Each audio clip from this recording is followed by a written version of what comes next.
Welcome to the World of Innovation, a special series presented to you by World Insight, featuring exclusive interviews with innovators, entrepreneurs, thinkers, and educators about the realities and future of innovation in our world today.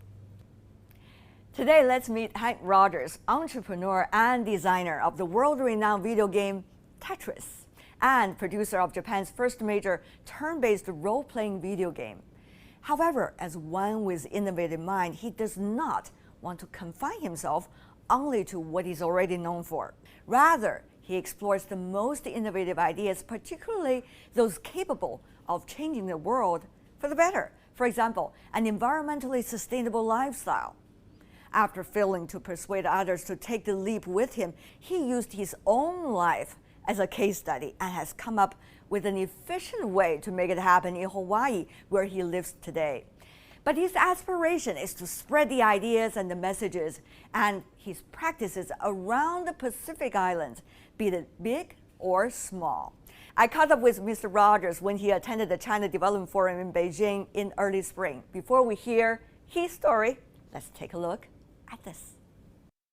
Henk Rogers is a video game designer and entrepreneur. Rogers studied computer science at the University of Hawaii. He spent his early career in Japan as a video game developer and publisher, gaining distinction for producing the country's first major role-playing game, the Black Onyx. Rogers went on to secure the rights for the popular video game Tetris, which 30 years later remains a bestseller and global icon of gaming culture. He has spent the past decade of his career on the research, development, advocacy, and implementation of renewable energy sources at home in Hawaii.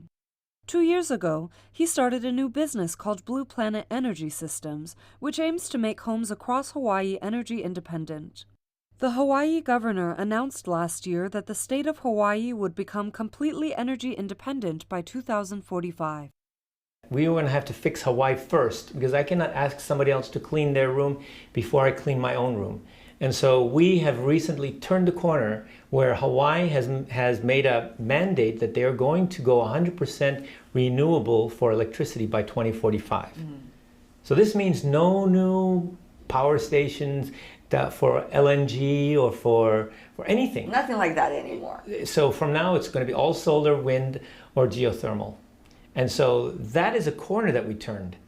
And now when you talk to the legislature or you talk to the governor, they all speak that same language. But I know at the very beginning, it was not the case. You have to experiment in your own house, an ecosystem, to showcase to the others that it could work. Tell me about the whole process. What we did was we said, we're going to go 100% renewable on my ranch. Did your wife agree with that? She puts on the brakes as much as she can, but she lets me go. And so basically we disconnected from the electric company. We have PV, means solar cells on the roof, almost 100 kilowatts of solar cells, and then we have batteries. We searched around the world looking for good battery technology, and we finally found a good battery technology. And now we're off the grid. By the way, when you're off the grid, you need to have a little bit of extra panels compared to if you're connected to the grid, because on a bad day, normally if you're connected, you can always just get your electricity from the grid. We're not connected. So that means on a bad day, we have to have enough panels to make enough power on a bad day. What that means is that on a good day, we have all kinds of extra energy. In fact, if we drain the battery all the way down in the morning, by 9:30 or 10 o'clock, we're completely charged again. So what about the rest of the day? And so we are using the rest of it to make hydrogen. And it's just an experiment. What can we do with the excess energy? We make hydrogen. And you know what? This turns out to be a solution for all of renewable energy on islands, because every island that goes for solar as a solution is going to have overbuild the solar, and they're going to have extra energy. And rather than throwing away the energy, they should use it to make something. So at the very beginning of this off-the-grid experiment, what did you encounter? So there's lots of little interesting things that happen. Tell me one or two. Yeah, I tell you one. So and make me feel better, because I'm still connected to the grid. Well, so one day, I came home, and so had been drinking, and I drove home, and I got home, and I got out and I plugged in my car, my electric car, and so I'm not thinking at this point. Plug in my car. So what happens? What's happening after that? Because there's no solar now. It's nighttime. Right. And so the battery in my home is smaller than the battery in my car. This is 60 kilowatt hours. This is 85 kilowatt hours. Exactly. So all of the energy from the battery, home battery, went into the car. And guess what? Everybody in the morning had to take cold shower. Oh my God. Boy, were they angry. They were like, what the, But guess what? Now, everybody in the house knows exactly how much battery we have. And they That's themselves, the lifeline, isn't it? Yeah, and so now they, when my son invites his friends and they partying at night, and so they turn the lights off and they check the battery. Am I going to still be able to take a shower? Because you know what? If they run the battery down, everybody else is going to be pissed off at him. So, yeah, I think this is a very good thing, by the way, is to pay attention to your environment so that you can act accordingly. Your priorities change because of the energy availability. Okay, so if we're going to live in the future with the things that we have today, with the environment we have today, we are going to have to change our lifestyle. We cannot just continue digging oil out of the ground, coal out of the ground, and sending it into the atmosphere. That is not a formula for success in the future. It's a danger point right now. And if we don't change that, just like we changed Hawaii, if we don't make that change soon, then it may be too late. Making the world energy independent has become a priority for many countries. After 20 years of fraught meetings, negotiators from nearly 200 countries signed a historic climate deal in Paris last December that set ambitious goals to limit temperature rises and to hold governments accountable for reaching those targets.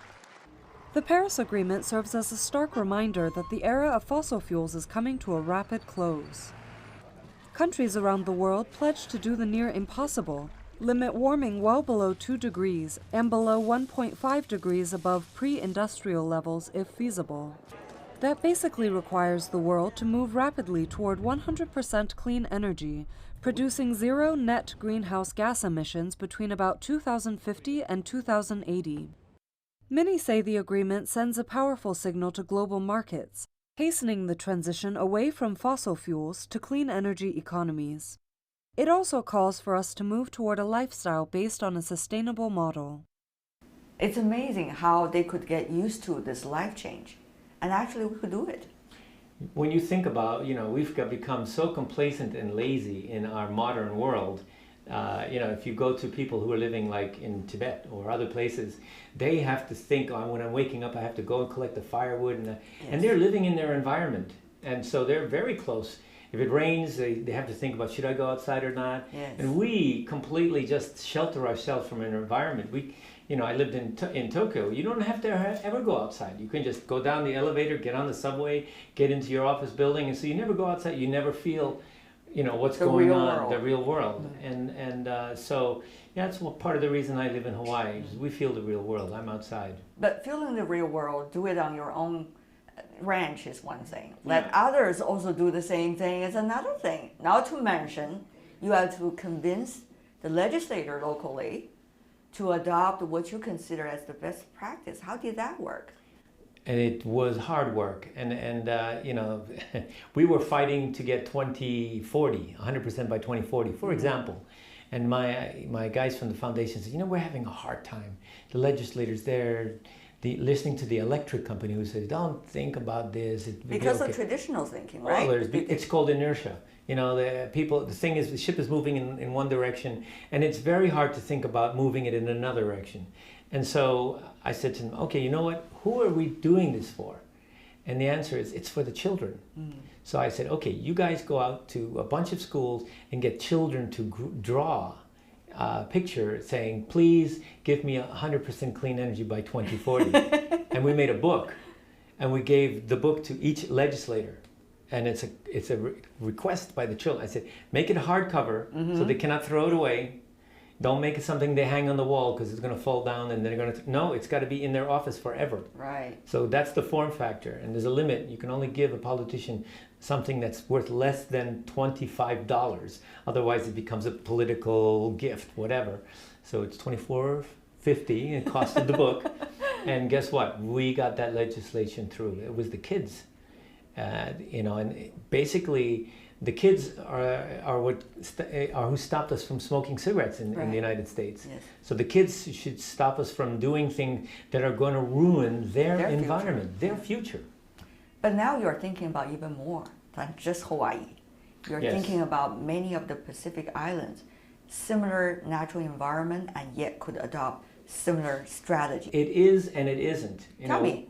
Because recently there was an agreement by 190 countries in Paris to do something. At the climate change conference. Yes, and so now everybody is poised to make this change. Everybody gets it. And the Pacific Islands, frankly speaking, they got it much sooner than everybody else because they are suffering from sea level rise. Yes. Many of those countries are not going to survive, and they know it. And so the sea level, as sea level is rising, their fresh water supply goes away. Right. And so they're experiencing this right now. Yeah. And so I think the Pacific Islands are particularly easy. So what I want to do is take the easy ones first and move very quickly, and then get a bunch of successes, and then get bigger and bigger and bigger. And I was explaining this to the president of Sony at a breakfast in this. I'm going to go through all the Pacific Islands and make them renewable. And he said, Henk, last time I looked, Japan was still an island in the Pacific. So you say maybe you can start from the very beginning. So I was like, oh my goodness, you're right. And frankly speaking, here I am in China, and I feel China is ready to make some serious change. And not only are they ready to do, but when China is ready to do something and they say, we're going to do something, they actually do it. In the United States, we have the Republicans and the Democrats, and they fight, and it's like hard to get anything done, but to get consensus. But in China, bang, consensus, we're doing this. But no, this is also the difficulty and challenges for China to transform its economy from mainly about exports to domestic consumption, from mainly consuming energy to now much more environmentally sustainable. But this is also a hard transition this country has to face. Jobs might be lost, even though jobs might be gained somewhere else. But still, a lot of issues involved. Yeah, of course. Nobody says anything is easy, but the Industrial Revolution, I'll give you an example. I'm from Holland. I visited a windmill, and the history of the windmill is that some guy invents the windmill, and he brings it to the sawyer, the people who cut wood, and said, this is going to make your job so much easier. And they said, their reaction is, no, this is going to cost us jobs. So they banned the windmill. And so he went somewhere else in Holland, built a windmill anyway. Holland's production of boards went up by 1,000%. They became a maritime power in the world because they could build more ships than France and England put together because of the windmill. And so you could say they lost the jobs of cutting the wood, but they gained the jobs of building ships. So there's always, you say you lose jobs in one place, but there's jobs to be gained by the new economy somewhere else. So you lose jobs in the fossil fuel industry, but you gain jobs in the renewable energy industry. So these are all, I would say net zero. There's always new jobs being created through innovation, through new needs from people in the future. You joked earlier about yourself as a Don Quixote. I wouldn't say so, but what are you experiencing these days when you talk about your practices? Will people really buy the idea? Of course, they buy the concept, but what about the idea that they are going to change their lives? And when you think about one individual vis-a-vis a world, how fast will change happen? So it's always, the prediction of how fast things will change, they're always wrong. Always wrong, yes, they're indeed. But wrong. I still want to ask you. And so what I'm saying is, and even if I make a prediction about myself and what my effect is, I'm going to be wrong, because what's going to happen is at a certain point, it just takes off. It's like viral. You know, it's like, for example, Facebook. Who would have thought that how many billions of people were going to be on Facebook? It's something for college students to, guys to find girls. That was the original concept. And now look what it is. Mark, smart guy, but he never predicted that it was going to be this. And so he would never imagine. He would never imagine, yeah. And so, when I picked up my first game, I never imagined that it was going to be the #1 game. These are things that happen. And so the answer is you just have to do them. And you could say I was naive and Mark was naive, but we did it anyway. And so this naivety, I think, is really important. The naivety is that you're not listening to somebody who says it cannot be done. What do you think the role of individual entrepreneurs, enterprises and companies, the business community, and also government in terms of making sure these kind of social change and dramatic changes can happen? Well, so if you're an individual or a company or a government, you have to think, what is the impact of what I'm doing as a business or as an individual or as a government? What is that impact going to look like 50 years from now? Is it going to be that I did something good, or is it going to be that I did something evil and terrible? And that is the thing that many people just don't spend the time to think about. So as an individual, what has my life meant? What was my mission in life? Is my life actually meaningful? Did I do anything in my life? But then eventually, who's going to drive the change? Is it going to be entrepreneurs like you who are being considered by others as quote-unquote naive and eventually make things happen? Or is it going to be the business community or the government? Which one is likely, do you think, now driving the changes in our world? So somebody has to start it. That's the point. Somebody has to start it. Then everybody looks and say, wow, he's doing it. I can do that too, and I can make more money than he. And then somebody else looks at him, oh, I can make more. And then you have an avalanche. It just takes off. Right. And so basically it's the same thing we do islands. When islands become off grid, all of a sudden the cost of power in the island goes to zero, and everybody looks at it and says, wow, what just happened there? I can do that with my island too. And then it takes off. And then you look at, I'm a country and I have an island. Hey, my island just became 100% renewable. Hey, I can do that too with that city and that city and that city. And now, hey, wow, all of a sudden I don't have pollution anymore. All these things are these repercussions. Then everybody's going to want that. And so at the end, everybody's going.